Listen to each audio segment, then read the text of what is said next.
Como que aconteceu a conversão na sua vida? Então, eu sou de uma família já cristã, né? Mas que praticava o catolicismo. E eu comecei a jogar futebol na idade de 13 anos no Santos Futebol Clube, onde eu fiz um teste. E então, à idade de 18 anos, eu tive o privilégio de participar da primeira reunião, né, evangélica, podemos denominar dessa maneira. E ali, então, falaram, né, do amor de Cristo para mim.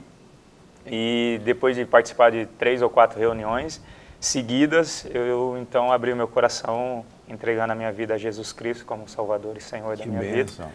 E desde então eu comecei minha caminhada com o Senhor, né? E já tive aquele desejo de começar a compartilhar a palavra de Deus. E fui sair do Santos, infelizmente, por causa disso, por causa da minha fé, porque o presidente na época do Santos não gostava das reuniões que eu fazia e da maneira que eu me comportava através da minha fé em Deus. E então ele pediu para me escolher ou futebol para permanecer no Santos ou Deus, né? Fala sério. Fala sério. Tadinho, dá até dó dele. Então ele me pediu para fazer essa escolha e foi uma escolha a princípio difícil, porque eu ainda, né, com 18 anos, fica difícil de você tomar uma decisão. E fazia 6 meses que eu tinha me entregado a minha vida a Jesus. Mas o Espírito de Deus me levou a tomar a decisão correta, que foi de dizer para ele, eu prefiro permanecer com o Senhor, porque é aquele que confessa, né, o Senhor Jesus diante dos homens, o Senhor Jesus nos confessará diante de Deus. Amém. E, porém, aquele que o negar diante dos homens, ele o negará diante de Deus também, diante do Pai. Então, eu confessei Jesus, eu fui mandado embora do Santos, né, mas fui mandado embora com o Senhor Jesus também. Você foi honrado por essa atitude, mas então, futuramente. Eu creio nisso, eu creio que foi então um momento de preparação, né? Um momento de uma decisão que eu tomei que levou então na verdade abriu as portas para que Deus fizesse muitos milagres na minha vida. E chegando em casa, os meus pais acharam que teria terminado, né, a minha carreira, a minha profissão, mas pela fé eu declarei, não, Deus tem algo grande a fazer na minha vida, através do futebol ainda. E então, 2 meses depois, através de uma ligação de um agente, né, um empresário, eu voltei a jogar futebol no Gama Futebol Clube, né, em Brasília. E assim, sucessivamente, o Senhor foi abençoando, foi abrindo portas e eu tive um momento bacana no Internacional, em 2006, onde nós fomos campeões mundiais, né, contra o Barcelona, que era o time, né, da época. Gostoso, né? Então foi um grande privilégio, né? Aquele treinador do passado deve ter ficado mordido de raiva, né? Quando viu. Pois é. Quem que eu perdi, né? Olha o jogador que eu perdi. Então, até depois disso eu tive duas grandes propostas para voltar para o Santos, né? A equipe que me mandou embora, mas aprove a Deus que as coisas não acontecessem. Até alguns amigos, né, que queria que desse a volta por cima, aquele gostinho, né, entre aspas, na cabeça deles de vingança, mas eu falei, não, mas esse pensamento, esse gosto não existe no meu coração, então a gente vai orar para que Deus dê a direção correta, né. Então a gente teve esse privilégio de ser campeão do mundo, campeão da Libertadores no Internacional, eu campeão da... tocar nisso, porque eu sou São Paulino e sabe que eu não gosto muito do Inter, né? O Inter maltratou um pouco meu time.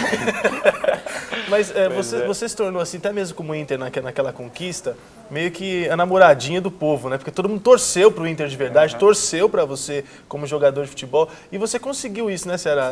Até mesmo das pessoas que não torcem pro time onde você está, as pessoas de alguma maneira te admiram, torcem pela sua carreira. É bom isso. Antes de você responder, deixa a gente apresentar aqui os nossos colegas aqui, né? Porque todos nós estamos sendo abençoados ouvindo o Ceará, mas vamos conhecer quem está do meu lado aqui, é o Elbert. Manancial. Do time de futebol Manancial, Isso. Que é um dos finalistas, né, Roger? Sim, graças a Deus. E você? Eduardo Silva, da Igreja Unida do Ressaca. Que é o outro finalista. Então aqui nós temos os 2 finalistas desse campeonato, que o pastor Roger é um dos organizadores, né? Sim. Do qual você organiza também. Fala um pouquinho do campeonato, porque a gente volta com a resposta do Ceará, só para o pessoal entender exatamente o campeonato. Bacana. Primeiro quero agradecer a presença, né?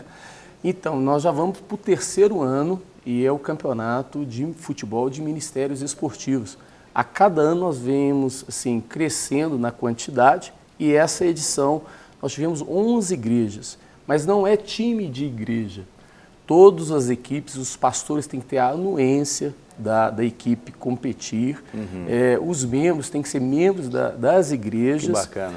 E o mais legal, que nós temos colhido grandes frutos, é que cada igreja pode convidar 2 atletas não cristãos evangélicos. Para quê? Para que o grupo invista neles, né, esteja com eles. A gente sabe que a linguagem do futebol é uma linguagem universal, então é uma isca para que as pessoas estejam nesses grupos, né?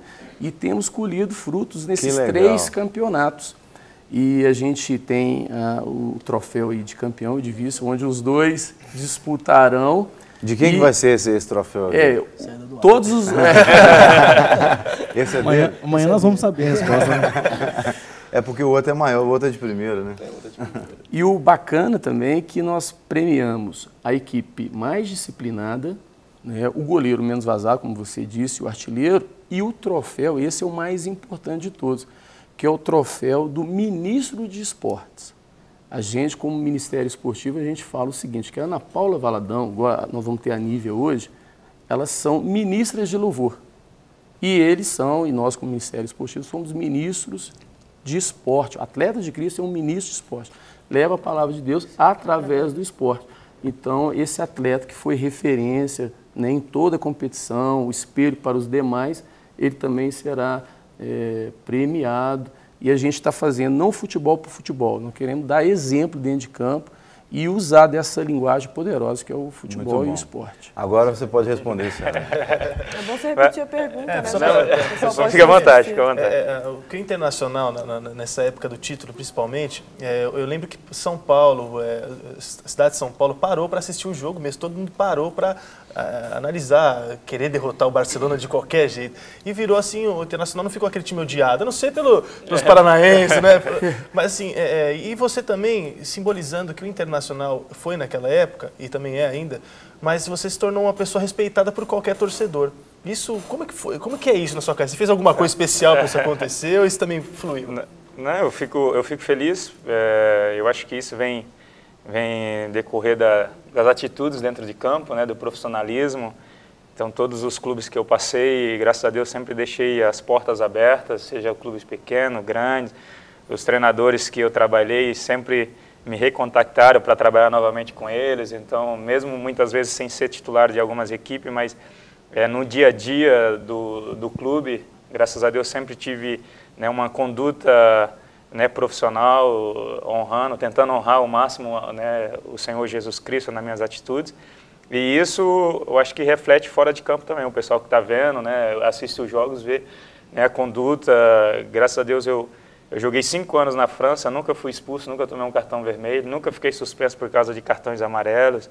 Então eu acho que isso é bacana, porque o pessoal vê e vê que existe ainda o futebol jogado, né, da maneira limpa, mesmo sendo um defensor, que eu sou um lateral direito, muitas vezes tem que jogar um pouco mais duro, mas sempre visando a bola.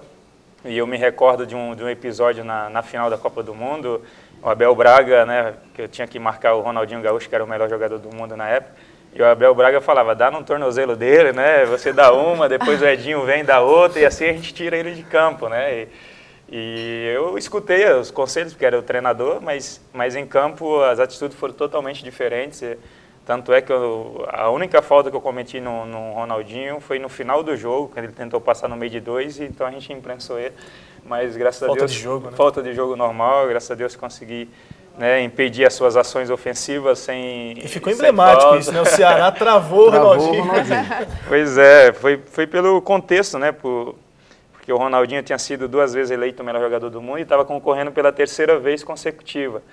Então ali ele era, vamos dizer, 50% do time do Barcelona era o Ronaldinho.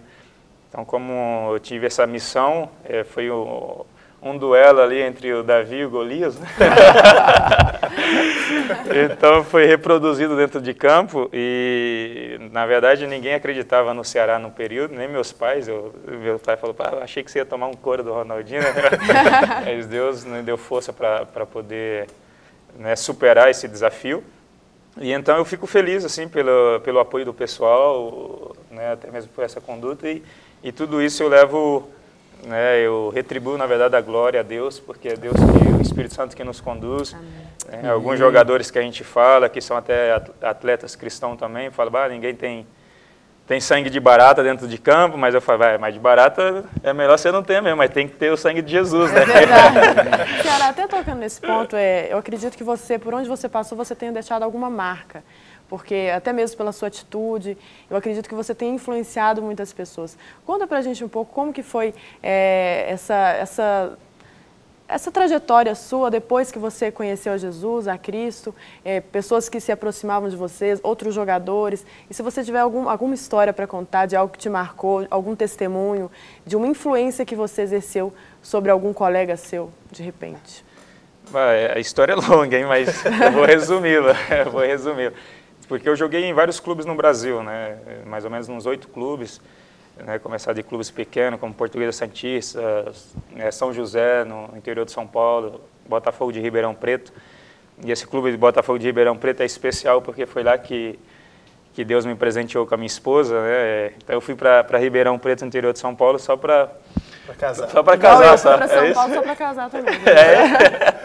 Então eu fui lá, eu tive um contrato de 5 meses, mas infelizmente, financeiramente, não recebi, até hoje está na justiça a minha causa contra esse clube. Mas nos últimos 15 dias eu encontrei a minha esposa, que estava orando, e foi engraçado porque eu fiz um desafio, né, com Deus, e entrando o ano de 2002, eu falei, Deus, até dezembro de 2002 eu quero casar, porque eu não aguento mais estar solteiro. Né? E não tinha nem pretendentes na época, mas eu, pela fé, eu fiz esse desafio a Deus. E faltando 15 dias para acabar meu contrato, então eu encontro a minha esposa, Fernanda, e aí a gente saiu para ir ao cinema e fui almoçar na casa dela. E 15 dias depois já fiz o convite. Você quer casar comigo? Né? Nem quer namorar, né? Quer casar comigo? E, então foi muito bacana, assim, porque ela refletiu um pouco, mas aceitou o desafio. E 7 meses depois que a gente tinha se conhecido, a gente então estava casando. Né? Vamos fazer 10 anos de casado agora, no dia 7 de dezembro. E dentro do futebol, assim, os clubes que eu passei, eu sempre procurei ministrar a palavra de Deus, compartilhar Jesus Cristo com os colegas. Mas o Internacional acho que foi um clube mais bacana, porque quando eu cheguei lá não tinha ninguém que falava de Deus, eu sempre ficava ouvindo a conversa, e sempre conversas chulas, né? Que não edificava em nada. Então ali, através do Tinga, que hoje está aqui no Cruzeiro comigo, ele me perguntou alguma coisa para sair em Curitiba, que eu tinha jogado no Curitiba. E eu falei, eu não conheço esses locais, mas eu conheço, né, onde tem igrejas aqui. Né? Você é cristão? Eu sou. E foi onde eu comecei, né, ir no quarto dele, comecei reuniões com ele e tal, falando de Jesus para ele. Ele já conhecia um pouco, e ali a gente foi estendendo um pouco as reuniões, e muitos jogadores foram vindo nos nossos quartos para falar de Jesus. Então a gente deixou um legado muito bacana, até a tal ponto do administrador, segurança que nos seguiam lá, que já estava há 20 anos no clube, falou que nunca tinha visto um grupo igual aquele, né? Tão respeitoso, um pessoal que respeitava todo mundo, trabalhador. Então foi tudo derivado assim, desse período bacana, né? E depois na França a gente tinha reuniões também na nossa casa, todas as quinta-feiras, e acolhíamos umas 100 pessoas às quinta-feiras em casa. Inclusive eu já vi algumas fotos que você postou no Facebook, muito interessante.